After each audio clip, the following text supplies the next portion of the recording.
Hello there, and welcome to the ECM podcast. I'm Friedrich Kunzmann, and I'm happy to be hosting this newest episode of the podcast and take you behind the scenes of new music on ECM Records. Today I'm joined by the lyra player Sokratis Sinopoulos and pianist Yann Keerim, whose duo debut, called Topos, was produced by Manfred Eicher. Sokratis and Yann talk about their collaborative past, about the music of Béla Bartók, what the term Topos means to them, and much more. Sokratis and Yann, so great of you to join me in the podcast. Wonderful to have you here. Thank you for hosting us. Now, the two of you have been playing together since before 2015, before your first quartet record, Sokratis 8 Winds, was released on ECM, which you are a part of, Yann. But when did you start focusing more on the duo stuff? What sparked the move to elaborate that relationship outside of the quartet? It was through the quartet that we realized, even in sound checks, or during rehearsals, that we realized there is something deep that we want to explore on this duo only, naked, just the piano and the lyra. And I guess there are many things that we liked. I like very much the sound of this duo, which is unique, and I haven't heard it before actually, because from the one side you have the piano, and from the other side you have a historical instrument like the lyra I play. So even starting from there were so many interesting things to explore in terms of sound. And then it came very naturally because with Yanis we share so many things that we like in music, and also the same directions of exploring music together. Actually, we have been playing together with Sokratis, and even before the quartet, it has been like 2 decades almost, Sokratis, all together. So I think that this sound has been shaping for all all those years, and the connection between the two of us. So it came here organically. There was not a specific schedule to do this. It just came as an idea, developed through the playing and through the rehearsals and through the sound check, as Socrates said. So the whole thing just has been shaping for many, many years. Yeah, and you can really hear that. I feel like sometimes you grow together to one instrument on this new album, and you feel like it's just one. In some way, I mean, of course, there's too much happening for one person, but in some way it feels like one person directing where things shift towards and how phrases are brought to an end. Where would you say you guys meet in music? I mean, everyone comes from a different background, a different path that led them to their musical dialect. Do you come from slightly different directions? And if so, what would they be? And how does everything come together when you guys join forces? Okay, we have two different instruments for two different worlds. In my case,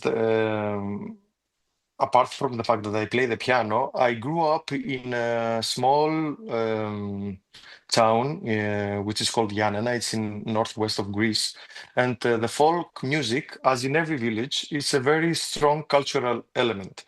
And it happened that because my father has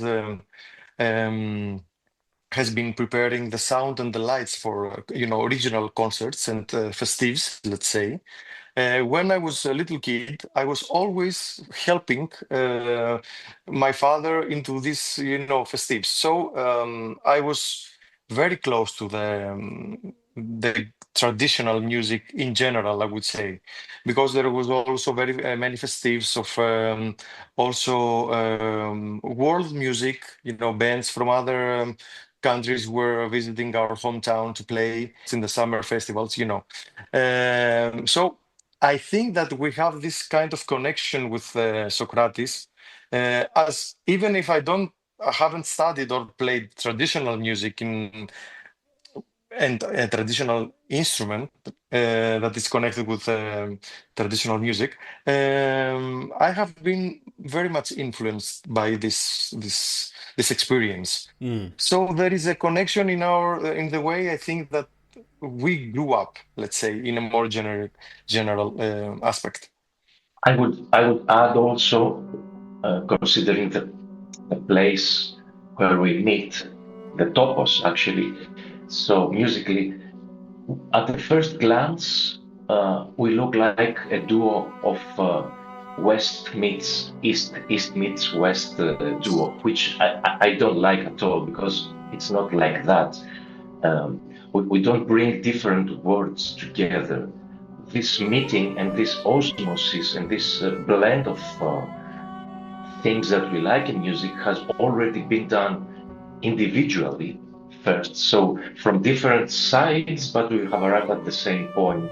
So Yanis has his classical education, jazz education, but he's very familiar with folk music. Mm. I, from the other side, my mother, my homeland is folk music of Greece and the Balkans and Eastern Mediterranean, but I was always influenced. I have studied also classical music too, but I was always playing and with the people and was listening to music of other traditions like classical and contemporary music. Mm. So we're already there. We have already shaped our musical personalities, and we start from there. We don't need to blend anything else, but rather to work on our common sounds and our common musical interaction, and Yeah. always look for new things to work on. By the way, uncategorized. I mean, so especially when it comes to improvisation, and this is what I like very much in this duo also, in what we do in general. It's something that you cannot easily categorize it to a square of a style of music. Yeah, and you don't want to stuff it into a specific drawer because it's more broad than that and it's more distinct than that. That's interesting because you just mentioned the Topos theme of the album. It's the title, and you have a liner note in the booklet that accompanies the CD, which reads, "Or Topos is where tradition meets the present. The Balkan mountains meet urban space. The music of the countryside meets contemporary creation. Our Topos is where we meet and interact, shaping our individual and common identities." So that's basically exactly what you just elaborated, which would have been my next question, to elaborate the liner note. So thank you for that, Sokratis. But when you guys get to talking about this, it's often two things that you've been mentioning. It's on the one side, it's the instruments, the lyra, an older, a more ancient traditional instrument, and the piano, and on the other hand, it's the folk background. And talking about folk, one of the main focuses on this album is Bartok and Bartok's Romanian folk dances. When and why did you decide you wanted to have a pass at those? Yes, so it was like 10 years ago, maybe, that I was invited uh, from the Scottish Ensemble for some concerts in Great Britain. And the artistic director there, the very good violinist Jonathan Norton, suggested that this or some of these the Romanian folk dances would work great on my lyra. I knew Bartok's music from before, and I knew of these dances. I had heard them, but I never thought about uh, playing them and see how they fit on my instrument. So this is where it happened, and suddenly me and everybody else realized that it was something very interesting because these melodies, even though it's not clear from the aesthetics if you arrive from the classical music approach, but these melodies really are old folk mountain melodies of Romania, which are shared melodies through all the Balkans and Greece, actually. You know, in Greece, we have an ethnic group we call the Vlachs, who come from the Romanian Vlachia region. And it's the same ethnic group that has traveled, you know, shepherds Yeah. playing the flutes, and they still keep this tradition. And by the way, right now we are in the center of this the Vlach area in Greece, for a concert. Yeah. Anyway, so I felt very that these melodies are really familiar on the one hand, and on the other hand, that Bartok's work has uh, has something very interesting in terms of how he works with his harmony and all this stuff. So I suggested this series of dances to Yanis. We immediately worked on them, and we found very interesting things to work on in terms of improvisation. And finally, we opened the material up a lot, starting from the melodic patterns and the rhythmical patterns and the harmonic patterns. And this is how we arrived from the 6 minutes length, which is the usual length of these dances when they're performed in a concert hall. We arrived to almost a full album music.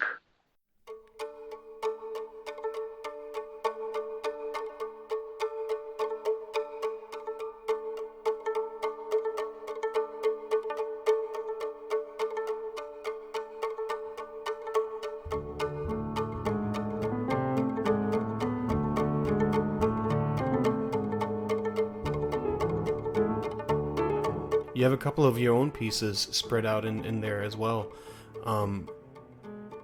But first of all, I was wondering, with Bartok, you always think of him as an ethnomusicologist as well. And there's a bunch of transcriptions that you can take a look at his work and kind of try to see what was at the root of the music that he then notated. Is that something you did in the process of working on this music? So we didn't see any transcriptions, but we did a lot of research. Well, we heard almost all Bartok. So, and by the way, he was an ethnomusicologist too, but he was also a great composer. So on the process of the research, we found the old recordings of Bartok, his recordings. So we heard these dances from the source, from the folk musicians that his recordings actually, his songs. So that was a great influence too. We read many things, books about his life. So it went really deep into his world. Yeah.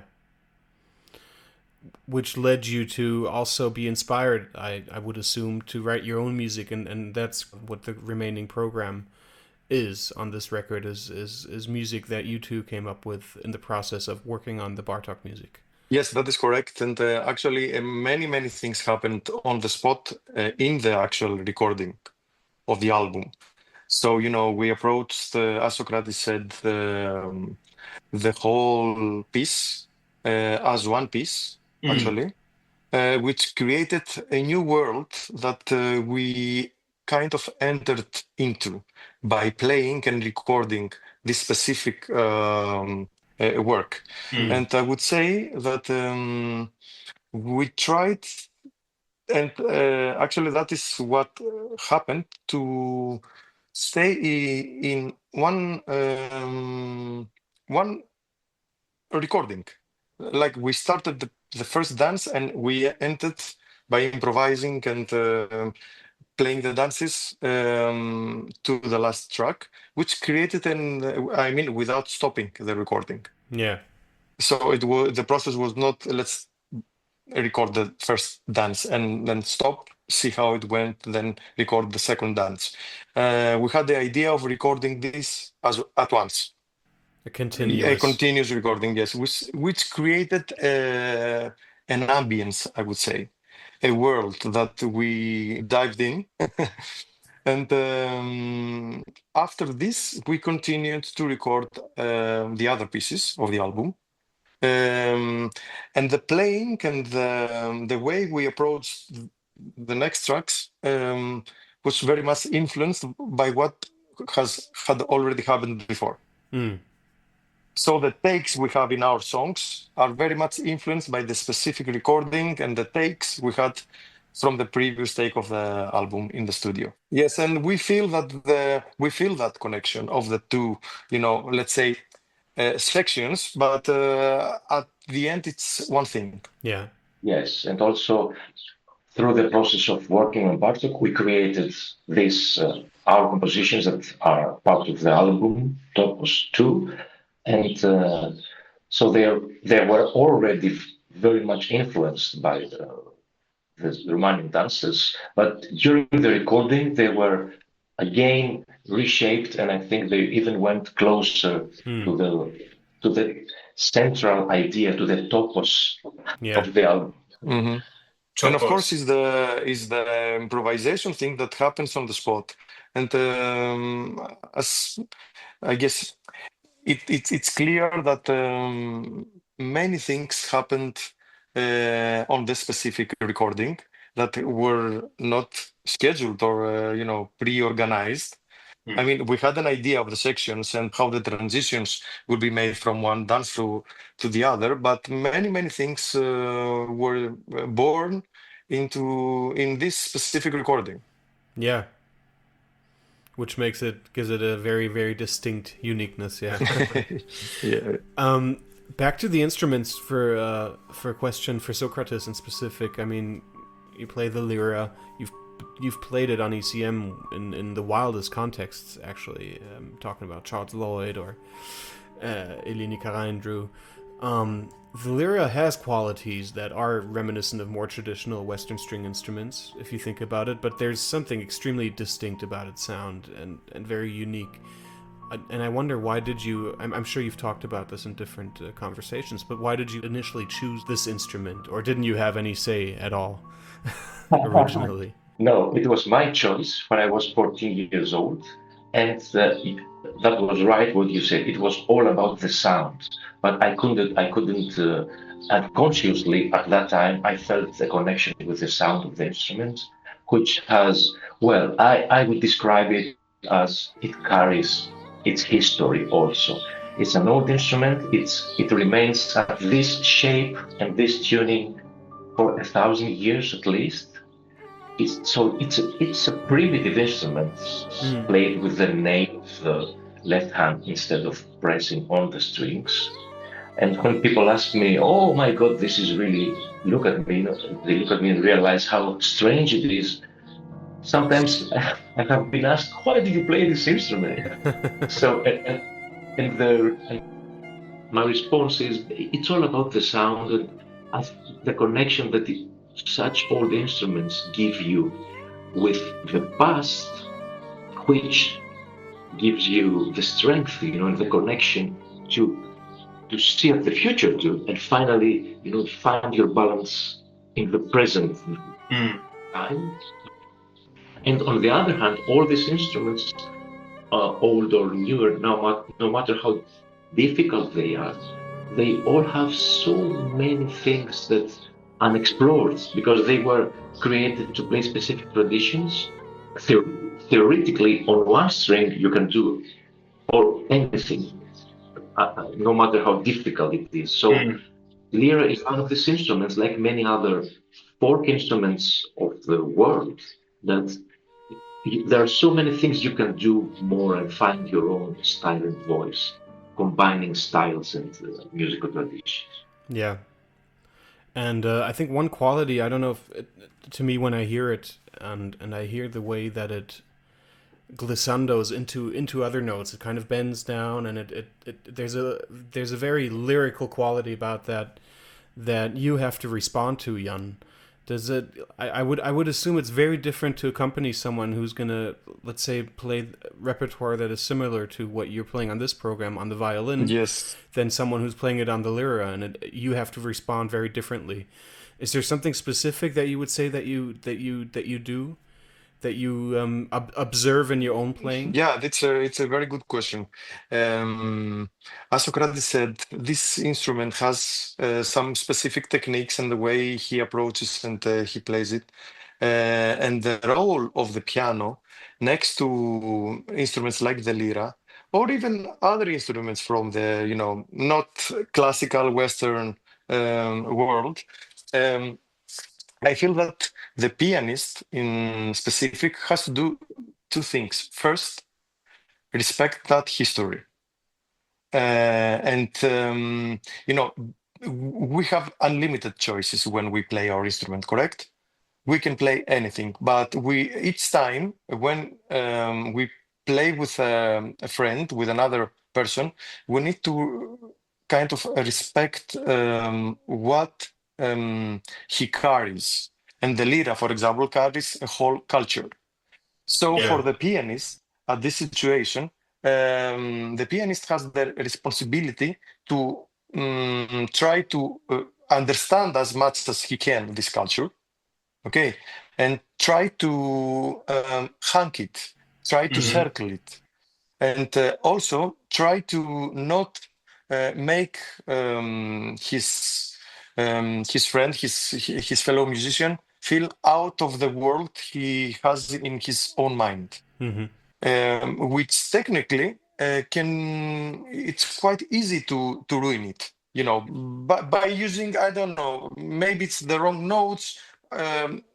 Maybe it's not about notes, maybe it's about the aesthetics, maybe it's but I feel there is a lot of more responsibility, I would say, when Mm-hmm. you play with um, an instrument, a musician that plays an instrument with such a big history Yeah. and such a culture that it carries. So it all comes to understanding the the world that is being generated and respecting it. Mm. And the second is to try and go together, you know, make a unique new world. Because specifically in the format of a duo, there are two guys, two people playing, and there are two individuals that come from different worlds, but they meet at one point. Mm. And there is a dialogue that happens in real time most of the cases, which has some predefinitions, let's say, a common starting point. And that is, I feel that it's happening with Sokratis, so that we have a common starting point.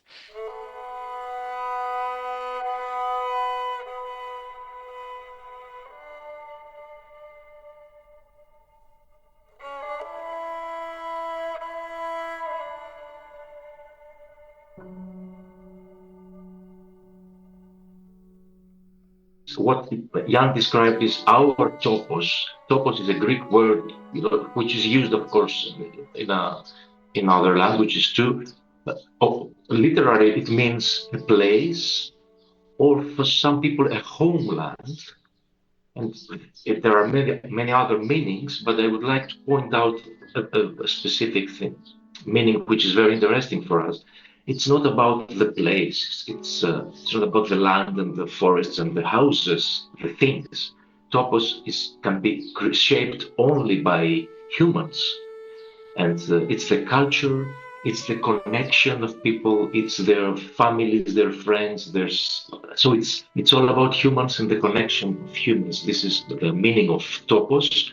And so what we do in our duo and in this album is to create as our Topos for our duo and for this album, which also involves Hungary, Béla Bartók, Romania, the Balkans, all the music, and hopefully we feel that it expands, and we hope that it will expand and include all other people that listen to this album and find also that it's their topos too.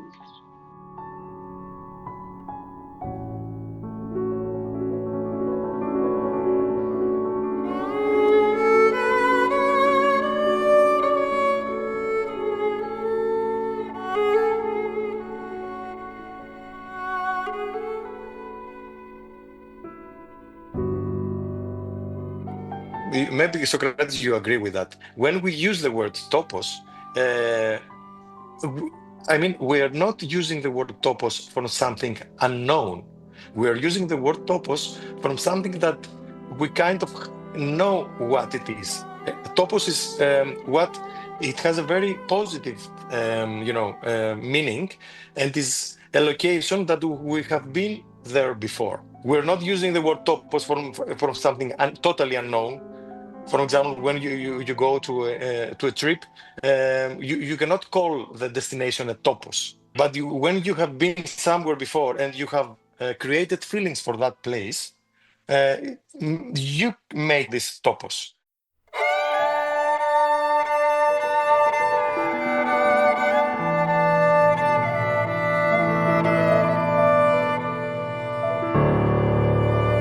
Sokratis and Yann on their duo debut Topos, out now on ECM Records. Thank you for joining me in the podcast. I'm Friedrich Kunzmann, and I'm looking forward to share more new music with you very soon.